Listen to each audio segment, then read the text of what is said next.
Rhubarb. There was a farm called Rickety Tickety in the land of serendipity, surrounded by fences of white weathered wood that wove through the meadows and fields. This farm was filled with simple animals that lived a simple life.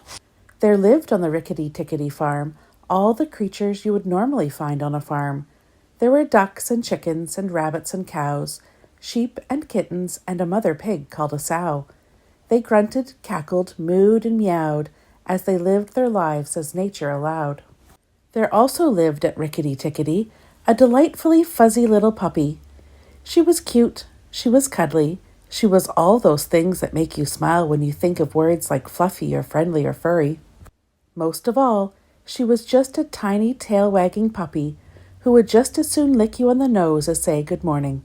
Her name was Rhubarb, but all her friends called her Ruby, for she shined like a sparkling jewel. Ruby loved to play in and about the Rickety Tickety farm with all the creatures that lived there.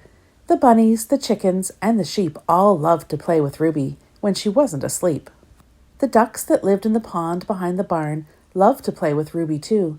They would make up all sorts of silly duck games and flap their wings and chase her around and around. Ruby would chase or be chased. No one could tell which for sure, until she would fall in a panting, laughing heap, watching as a frilly feather floated by in the air, coming to rest on the tip of her nose. When she wasn't with the ducks, she could be found running about in the meadow with the sheep. Together they would run through the fields of purpled clover. They would play tag, and whoever it was would chase the others, until with any luck, he or she was able to lick another on the nose. Oh, yuck! Ruby loved this, and would bound about the meadow jumping bits of clover that were bigger than she, so she could lick some sheep upon the nose and say, "Tag, you're it." Ruby would even play with the pigs in the pen. Pigs play in a funny way, running about in the mud, rooting their noses like plows in a furrow, looking for secrets that surely were buried there. But Ruby would join right in just the same, searching and searching for she knew not what, until she was covered with muck. What a muddy mutt! When Ruby and the pigs were finally pooped, they would flop down in a patch of sunlight and let the sun bake their muddy bodies clean. 3 little pudgy pigs and a fluffy little puppy called Ruby. Now, the problem, you see, was that all the animals that lived at Rickety Tickety Farm loved to play with Ruby. She played with the ducks, the sheep, and the pigs, and when she wasn't playing, she was resting so that she could play some more. One day, as she was resting in the shade of a blooming lilac bush, the sheep and the ducks came looking to play with Ruby at the same time. The sheep were baaing and the ducks were quacking, and Ruby woke up to find that she was being pulled this way and that by all of her friends. To make matters worse, the pigs picked the very same time to fetch Ruby to go and play in the mud. The normal peace and quiet of the farm was replaced by the squabbling sounds of the ducks quacking, the sheep baaing, and the pigs oinking at the sun. "She is ours," quacked the ducks. "No, she's not. She is ours," bawed the sheep. "You are both wrong," squealed the pigs, "for Ruby belongs to us." Round and round they argued as to who was to play with Ruby and when. Ruby continued to be pulled this way and that. The ducks pulled on her nose, the sheep pulled at her toes, and the pigs yanked at her tail.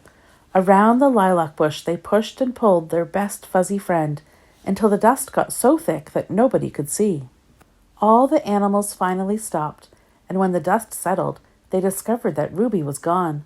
They ran around the bush and looked, but nowhere could they find their furry little friend. Still squabbling loudly, they raced about the barnyard, looking for the gentle jewel Ruby, but nowhere could she be found. The lilac bush became a quiet place again, as the bees buzzed about the blossoms. Deep inside and high upon the bush was a little dog, hanging tightly to a branch, looking very confused indeed. She didn't know what to do. She loved all her friends, but they were loving her to distraction. She was nearly scared out of her wits and the bush, as a voice called out from the branches in a slow, gentle drawl, "What you doin'?" Ruby spun her head and gripped the branch even tighter, and there she saw, hanging upside down from a nearby branch, a possum. "Well," she said as she scrambled up to where he hung, "my friends, the other barnyard animals, all want me to play, and they're pulling me this way and that. I climbed the lilac bush to find some peace and quiet."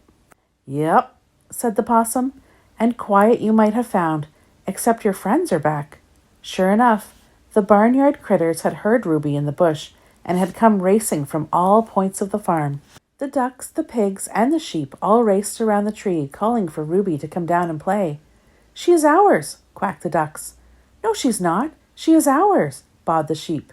"You are both wrong," squealed the pigs, "for Ruby belongs to us." They argued and argued as to who was to play with Ruby and when. "Ahem," interrupted the possum. "What are you speaking of?" The farm animals were miffed at the interruption, but answered, "Why, Ruby, of course. She is our friend." "Ah," said the possum, "but a friend doesn't belong to anyone. Friendship is not something you own. Friendship is something you share. To have a friend, you must be a friend. There is no other way." So from that day forward, the animals that lived at Rickety Tickety Farm shared their friendship with Ruby with all. She would play with the ducks, the sheep, and the pigs, and when she was tired, she would share a cup of tea with the possum in a tree. A friend cannot be owned, that is plain to see. Friendships must be shared, just like our friend Ruby.